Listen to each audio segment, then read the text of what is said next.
Hello, good evening. Welcome to another episode of urban farming. Now is approximately 8 p.m. and what I'm doing now is to do trench compost using your house fruit waste. Okay, so it can be fruit or vegetable. If you intend to have roots inside, try and go through the roots with hot water so that the roots won't survive inside and regrow the fruits or veggie. Okay, and if you're using fruit waste like watermelon or any soft skin leftover, even rotten orange, any citrus family, by right citrus family not supposed to go in because the earthworm will be scared, but then it's still okay. Or we have a long planter bed over here and the dip is about 40 cm to 50 cm, so your fruit waste will be deep, will be buried very deep. Yeah, so it's good to have at least 20 cm below so that the smell won't attract any animals or pests like rodents. Okay, and what is good to be inside here apart from your vegetable and your fruit waste, we also put in raw fish and even bones. Yeah, so it will still decompose and become a very useful fertilizer within a month or 3 weeks. Okay, so what we are going to do now is, you can see early on I have already dig a bit already, so we are digging in more, so more space for your fruit waste. So right now today I only have some watermelon skin, and it had been stored in the freezer for the last 2 weeks.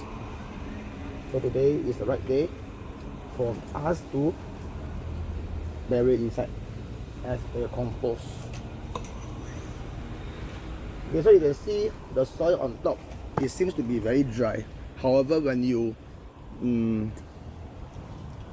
dig in, it's wet, but that doesn't mean that you don't need to water, because especially if you are trying to grow a vegetable, okay, the vegetable roots might not penetrate into the water that fast, so no matter what, you will still need to maintain the top level moist.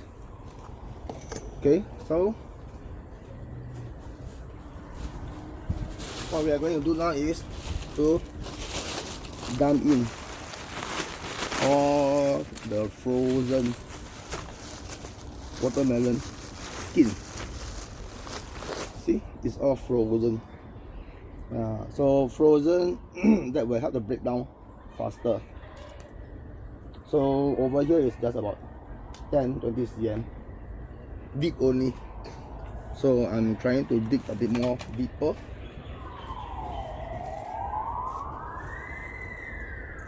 So you can just dump the whole thing inside, like you can see.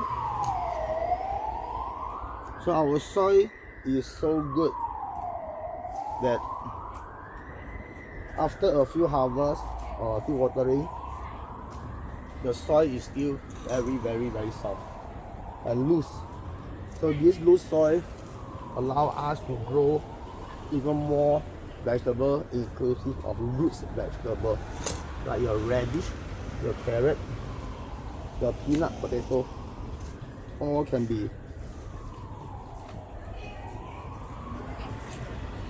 grow in this bed. So you can see effortlessly. Yeah, so you can dig a hole. So a random hole will do. So you don't want to just put your vegetable all around the area. Reason being, they may not crawl over. Okay, let's go forward and see. So this is how deep you may want to dig. Okay.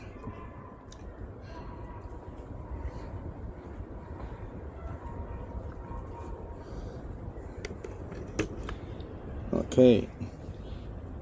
So once you're around there, you just want to throw all your frozen fruit scrap inside, so that the earthworm, mainly these are to feed the earthworm.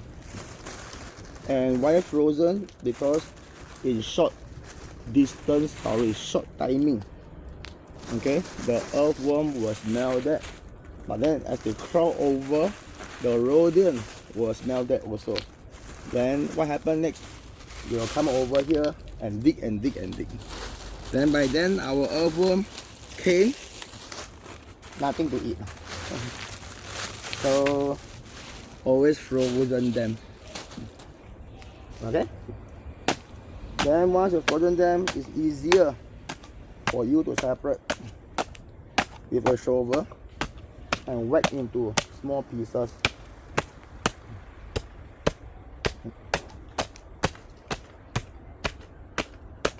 So that's what you call a trend compost. We dig a trend. By right, you can dig a bit more longer, but because the amount of the fruit I have, so this is the best.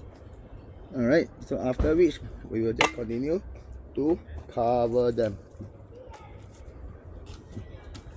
So as time goes by, approximately 1 week, okay, our soil will be even more fertile with vermicast compost, meaning the earthworm casting, their feces will further break down by the soil and become a very useful fertilizer for us. Okay, and some of us might just wondering, hey, during the breakdown, your pH level will be very low. Okay, so as we understand, the pH level for a comfort one about 6.2, 6.5, no problem. 6.8, no issue. Okay, 7 is okay also. But then what we are doing now is, okay, I show it to you. So this is the depth of the planter, if you can see. Okay, then so around here, this is where my soil will end up with. Then bottom this area is where the fruit scrap are. Okay, this soil is fresh fertile soil, so we use that to grow our vegetable during transplanting. And bottom here will be the decomposition of your fruit waste or your meat waste, raw meat. Okay, I never tried before pork, but I tried before silkies and fishes, arowana to be exact.